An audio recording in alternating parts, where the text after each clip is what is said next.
Everyone, today we are going to discuss about the subject Internet of Things. Here we are going to learn about the standard IEEE 802.15.4.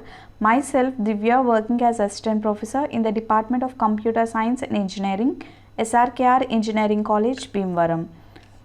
The topics we are going to learn today are about the IEEE 802.15.4 introduction, the modulation techniques, the physical layer, MAC layer, and what are the various applications of this particular standard. Coming to the objectives of this standard, here today we are going to learn about the IEEE 802.15.4 connectivity technology, to know about the various layers of these standards and to gain the knowledge on security and to get aware of frame formats in IEEE 802.15.4. So coming to the introduction of IEEE 802.15.4, this is a wireless access technology for wireless personal area networks with low cost and low data rate devices that are powered or run on batteries, and this is very easy for installing. IEEE 802.15.4 is commonly used for the deployments of home and building automation, automotive networks, industrial wireless sensor networks, and interactive toys or remote controls. This standard uses carrier sense multiple access with collision avoidance as an access method, in which the device listens to make sure no other devices are transmitting before starting its own transmission. If any other device is transmitting, then it waits for some time, then it listens to the channel, then it transmits the data whenever the channel becomes free. Interference and multipath fading occur in IEEE 802.15.4 because it lacks of frequency hopping technique. IEEE 802.15.4 E and G can handle these limitations of frequency hopping. IEEE 802.15.4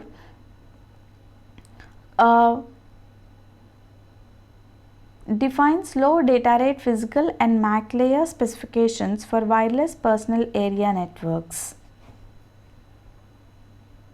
So if you observe in this diagram, this standard is defining the physical and MAC layer. So the upper layers are normal, but they define only these two layers. And this carrier sense multiple access with collision avoidance will enhance the reliability, and they will also decrease the latency. So coming to the modulation techniques and the physical layer, you can see the frame format here. So in the frame format you are having the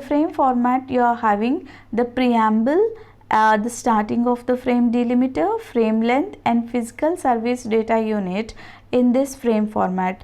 The first 6 bytes are occupied by preamble, start of frame delimiter, frame length, and the physical service data unit will occupy 0 to 127 bytes. So the first 5 bytes are for the synchronization header, and 1 byte is for the physical data, and the remaining are for the physical service data units.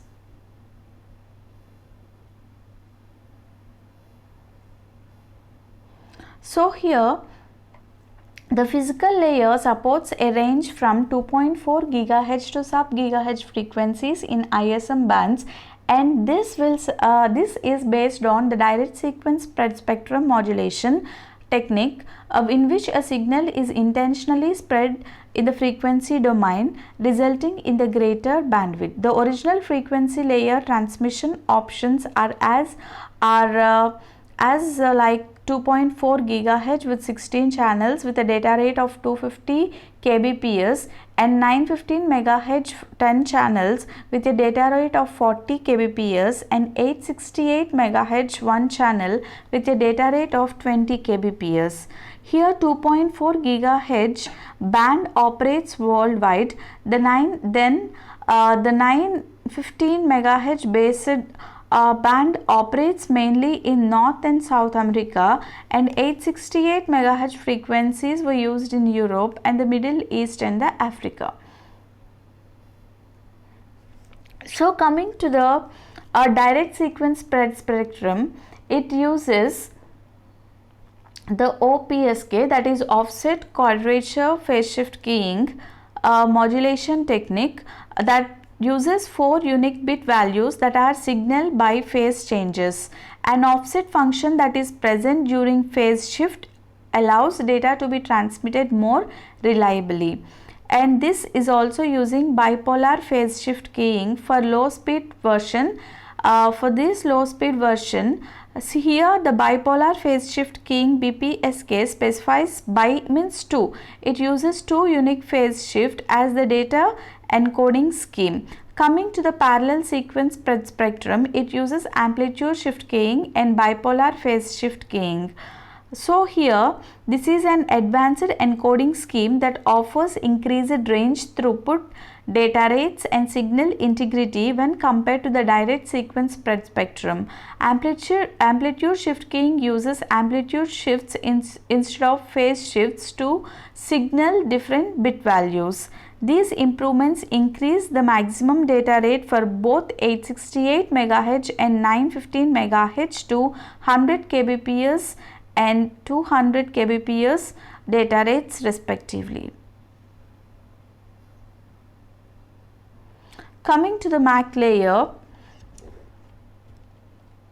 the tasks of the MAC layer are the network beckoning for devices acting as coordinators. New devices uses beacons to join this standard network. And here there is a PAN personal area network association and disassociation by devices, and they offer device security, and they also offer reliable communications between two peer MAC entities.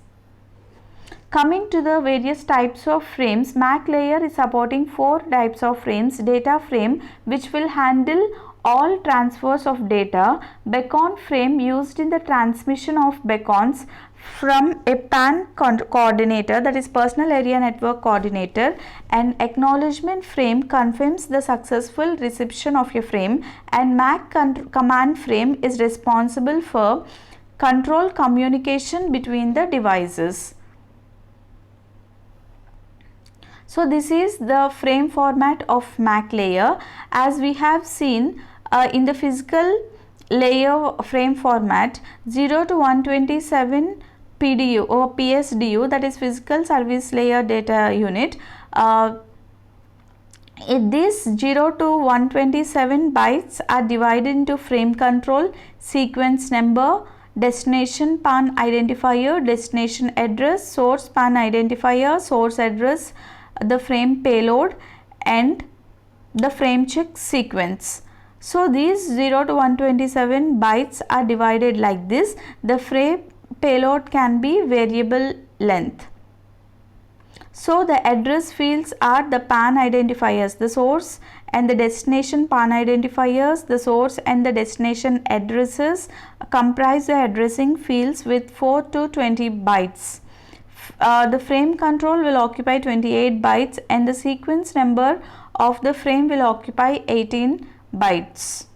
So up to source address, you can see that it is the MAC header, and the frame payload is variable, that is MAC payload, and that is MAC footer, the last one. Postamble, that is frame check sequence for error detection and correction. So the IEEE 802 MAC frame can be broken into MAC header, MAC payload and MAC footer fields. The MAC header field is composed of frame control, sequence number and addressing fields. The control field will define the attributes such as frame type, addressing modes and other control flags, and the sequence number field indicates the sequence identifier for the frames. the addressing field will specify the source and the destination PAN identifier and as well as the source and the destination address fields. The MAC payload field varies by individual frame type. For example, beacon frames have specific fields and payloads related to beacons, while MAC command frames have different fields present. The MAC footer field is nothing more than a frame check sequence which is calculated based on the data in the frame that is used by the receiving side to confirm the integrity of the data in the frame. Coming to the topology of this standard networks, these can be built as a star, peer-to-peer or mesh topology, and IEEE 802.5 mesh networks, basic mesh networks tie together many nodes. This allows nodes that would be out of range if trying to communicate directly to leverage intermediary nodes to transfer communications. Every 802.15.4 PAN should be within the unique ID. As you have seen in the diagram, there is a PAN ID 1, means all the devices which are connecting will have this ID as 1.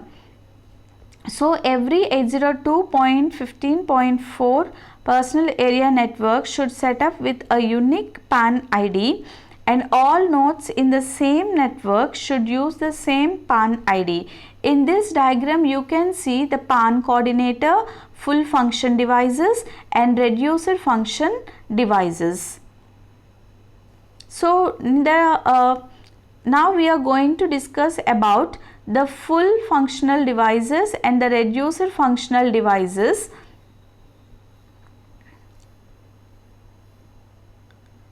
So the full functional devices, they will talk to all types of devices, and the reducer functional devices will talk only with the full functional devices and for the low power consumption and minimum CPU or RAM usage.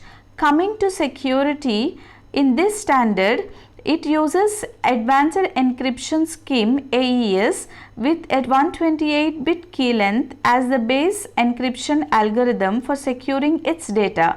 AES is a symmetric key block cipher, which means it operates on fixed size blocks of data. So as it is symmetric, the same key is used for encryption and decryption. In addition to encrypting the data, AES also validates the data that is sent. This is accomplished by using the message integrity code, which is calculated for the entire frame using AES key that is used for encryption. Enabling these security features for IEEE 802.15.4 changes the frame format slightly and consumes some of the payload. So using the security enable field in the frame control portion of the frame format, it is set to 1 for security. So here you can see initially we are having 28 bytes of frame control. Here if you enable the control security control frame bit to 1, then it will add one more header called as auxiliary security header before the frame payload, which occupies 0 to 148 bytes of data. So this security can be provided by setting 1 bit in the frame control, which will add the auxiliary security header. Within the frame control portion of IEEE 802.15.4 header is the security enable field. When this field is set to the value of 1, auxiliary security header is added to the 802.15.4 frame. So here the things to remember are: the physical layer will offer a maximum speed of 250 kbps, but this varies based on modulation and the frequency, as we have seen direct sequence spread spectrum and parallel sequence spread spectrum. The MAC layer of 802.15.4 is robust and handles how data is transmitted and received over the physical layer. It offers reliable communication between devices. It offers security and formulation of various topologies. Here the topologies will include peer-to-peer, star and cluster trees that allow for the formation of mesh networks, and it offers security by using advanced encryption standards by slightly changing the MAC layer format. And here IEEE 802.15.4 A and B are the baseline, C is for China, and so on. Every alphabet will define one country using this standard. Thank you. One more thing for these deployments, this standards is offering low power, low data rate and low complexity standard to deserve strong consideration for the application to IoT. Thank you.